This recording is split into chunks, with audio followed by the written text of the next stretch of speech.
কিন্তু পরেরটা দেখো, এটা কিন্তু খুব আসে। তোমরা এটা একটু উত্তর কত দ্রুত দেখি। তোমরা যদি ক্লাসটা বুঝে থাকো শুরু থেকে শেষ পর্যন্ত করো, তাহলে এটা উত্তর করতে পারবে। দেখো কি বলছে, এত বহুপদীর ঘাত কত, এত বহুপদীর ঘাত কত। তোমরা যদি এমসিকিউটা বলতে পারো তাহলে আশা করবে যে তোমরা বহুপদী সম্পর্কে একটা ভালো ধারণা পেয়েছো। দেখো বলো দ্রুত উত্তর বলো, এটা উত্তর কত হবে, দ্রুত দ্রুত।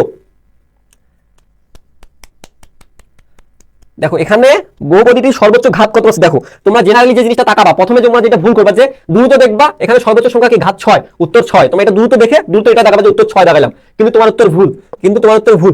আমি আগে বলে দিছি যে, দেখো আমি আগে বলে দিছি যে একটা পদে, একটা বহুপদীর যে কোনো একটা পদ, এগুলো একটা কিন্তু পদ, এগুলো একটা পদ, একটা পদে যদি দুইটা চলক থাকে তাহলে সেই দুইটা চলকের যে ঘাত থাকবে তাদের সমষ্টিকে আমরা ওই বহুপদীর ঘাত বলবো। দেখো এখানে কত, দুইটা চলক আছে, আর কি y এর 3 এর 1, তার মানে এখানে 4 আসতেছে। এখানে দেখো y এর 3 x এর 4, তার মানে এখানে 7 আসতেছে। দেখো তাহলে এই বহুপদীর ঘাত কত আসতেছে, দেখো তো সর্বোচ্চ ঘাত 7 পাইলাম আমরা।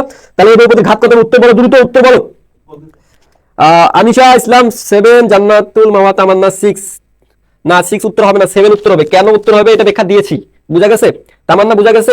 সাজ্জাদ সঠিক উত্তর দিয়েছে, কোহিনুর কোনা সঠিক উত্তর দিয়েছে, ইমনও সঠিক উত্তর দিয়েছে। ঠিক আছে, সাজ্জাদ হোসেন